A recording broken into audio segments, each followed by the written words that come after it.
What's up, guys? Welcome to the 360 podcast. This week there are three of us. You have myself here, and we also have Derek and Wilbur. You guys want to say hi? Hey guys, it's 24/7 Tech. Yeah. So, this week we don't have too much to talk about, but we could be lingering on some of these topics for a prolonged amount of time. So, let's get straight into currently playing.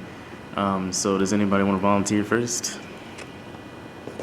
I've been playing a lot of Black Ops, but MW3 I still play a lot. But like the most current game that I really am playing is Black Ops 2. It's pretty awesome. I mean, there's not like major improvements like graphics wise. I mean, it looks pretty good as always. But yeah, it has good gameplay. Multiplayer is pretty cool. Some of the maps are just a little bit different, which adds that twist. And overall, it's a satisfying game. So. All right, all right. I guess we'll talk more about it in the review segment, which is after this.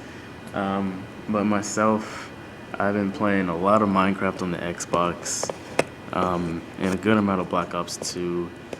But that's pretty much it. What about you, Derek? I've been playing Assassin's Creed 3 because I bought it at a really good price, and pretty much it's just because it's my new game. It's what I've been playing a lot lately. I'll probably go back to Black Ops 2 probably pretty soon, but Assassin's Creed 3 for me. Yeah, I heard a lot of good things about it. It looks pretty good too.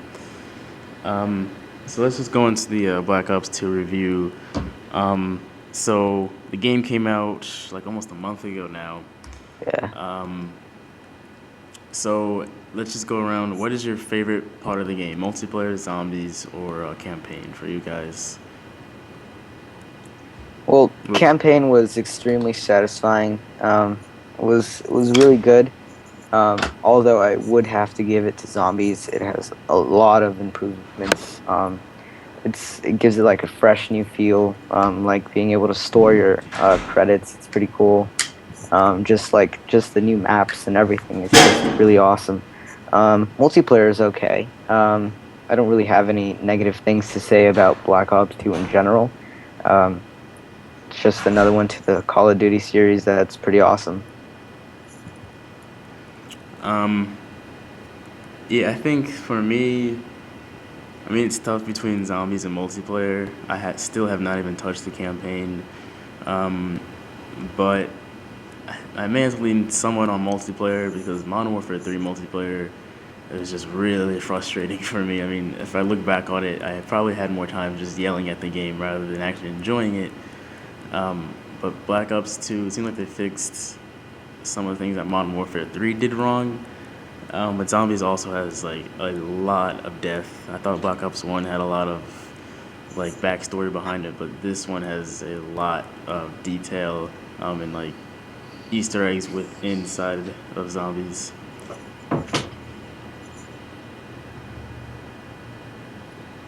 Derek, you want to go? Oh, sorry.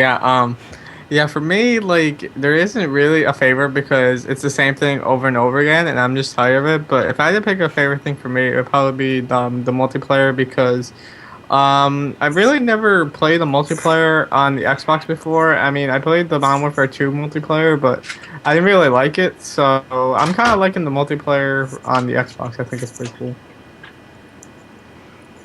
Wilbur, one thing I noticed that you said and currently playing is that you said the graphics didn't improve. Yeah, well, I mean, I didn't see them like improve drastically. They were like it looked awesome, but it wasn't like extreme improvements like that I really noticed that were just too crazy. But it looks great as always. Yeah, I think Modern Warfare 3 looked. I mean, if you were to ask me and a lot of other people, to be honest, the game just looked like complete shit. You guys have played the campaign, right? Yeah, Yep. So compared to Black Ops 1, which campaign do you think was better? Black Ops 2. I freaking love its campaign. I don't really have one. I think they're both the same to me. I mean, to me, Call of Duty games are more about the multiplayer and the zombies than it is the campaign. But if I don't remember the Black Ops One campaign that much, so I guess they're both the same. I guess. I haven't played it, so I can't really give you my opinion. Um, but yeah, so let's just move along. So if you had to give this game a rating from 1 to 10, what would you give it? So let's start with Wilbur. Hello? Yes.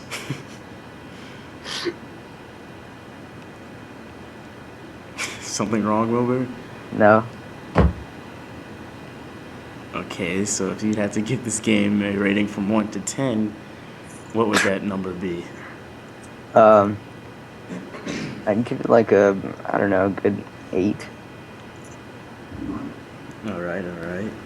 I think uh, I'd probably give it like an 8.5, just because of some of the kinks that need to be worked out as far as like glitches and stuff go, and how bad theater is inside of Black Ops 2.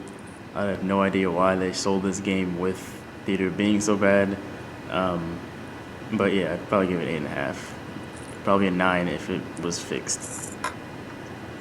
Yeah, I have to agree. I would get like an 8.5, maybe an 8.7. But to me, like, there's some little things like that need to be worked out that you just wouldn't expect if you saw from like the people that make the Modern Warfare games. But there's like some multiplayer glitches that I see people just running through walls, and there's some things that you don't want to expect if you play the Call of Duty game from Infinity Ward or whatever.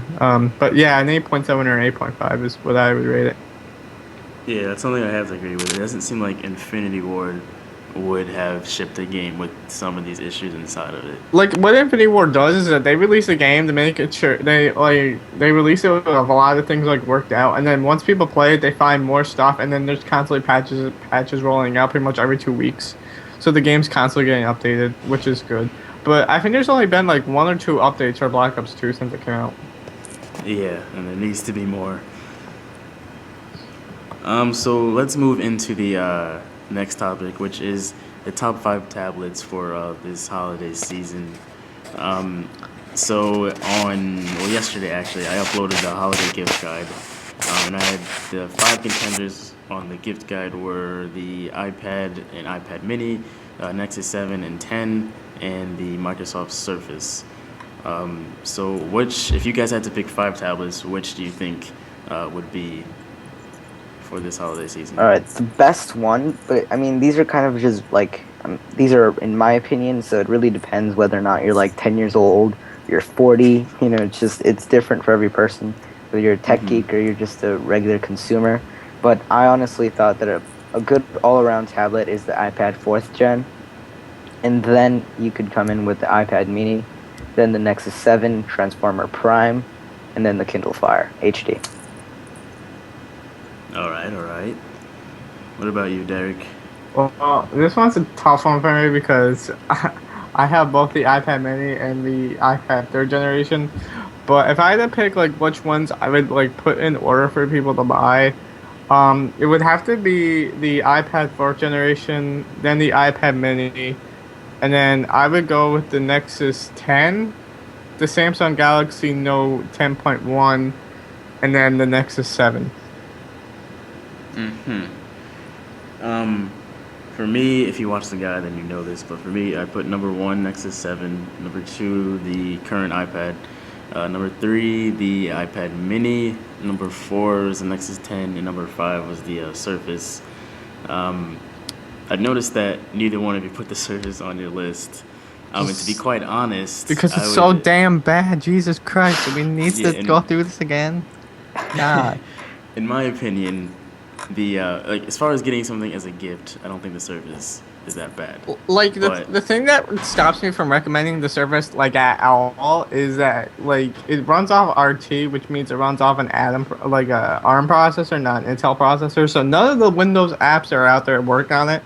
So like a lot of the stuff that I would use like on a Windows computer, the stuff like like IT wise, like Packet Tracker, something else like to run system updates. I can't do that because it's not built for the different processor. That's the only thing recommended me from the Surface. If the Surface had an Intel chip, it'd probably be my number 1 or number 2 on the list because it has so much more. Because it has so much more capabilities to it has than the iPad or even the Nexus 7 or 10. Hmm. I mean, if it wasn't so wide too, that's another thing I don't quite understand is why the aspect ratio was so off. Um, They were yeah, I afraid to think it'd get be a lot sued by better. Apple. I think it'd be a lot better of a tablet. But as far as like just all around best tablet, I would probably take off the Surface and put on either the 10.1 or the Kindle Fire HD. Yeah, like the Kindle Fire HD is like it might be the last one on my list, but it is definitely a great tablet. It's mostly a consumer tablet rather than like a nerd tablet, but it's pretty awesome. So I think we all agree that the best tablet for this holiday season is the current iPad. Yeah, the iPad fourth gen. Yeah, Or the third gen. If you can pick the third gen up, it's basically the same thing without the lightning Yeah, connector. yeah. So basically the full-sized iPads.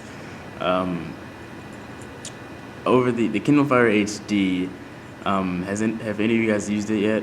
I used yes, the last gen Kindle Fire, the Kindle Fire non HD, but every time I like what we did at like my school, we can like if we have free time, we can bring in other stuff to like mod or hack or put together or take apart. And I watched two guys take a Kindle Fire and root it to become a Galaxy. Like they put the Galaxy Nexus ROM on it, but when you load the Galaxy Nexus ROM on it, it turns it into a tablet. It turns into Android Tablet OS. I don't know, it's complicated, but every time I've seen it, it's always been a rooted one which has stock Android on it. I haven't really seen it with the Amazon skin for it. Yeah, so Um, I've seen it with the skin on it. A few people I know have them. I haven't actually used it myself, but I mean, to me, it just kind of seems like it's like a better Kindle, which is pretty much exactly what it is. yeah, to and me, Um, like Amazon doesn't have that many apps like to me that work on its tablet. To me, this look oversized like the Android market is.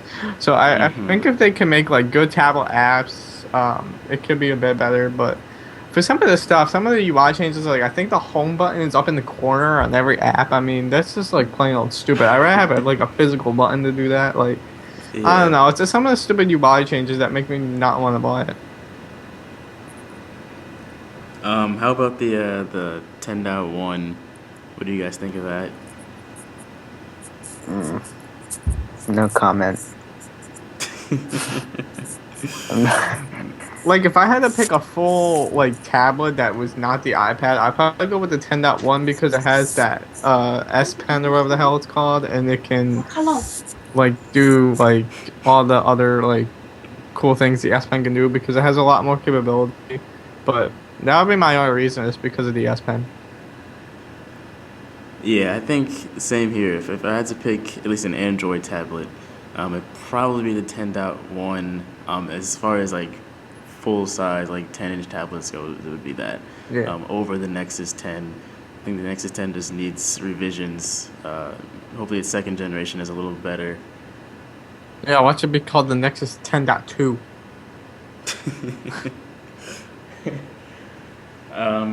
But yeah, next week I guess we'll probably be doing mobile phones. Um, but yeah, this was tablets. So that's pretty much all we have to talk about. Does anybody else have anything they want to throw in? You can still buy the iPad mini even though it doesn't have a Retina display. It's still pretty freaking good. yeah, I mean, if you want an iPhone 4S expanded, that's totally for you. Minus Retina display. Um, okay then. Well, so thanks for listening, everybody. I'll put everybody's links in the description below. And it's a relatively short episode, so that's always good. And yeah, so we'll get you guys out of here. Thanks for listening. Have a happy holidays, and we'll see you guys next week.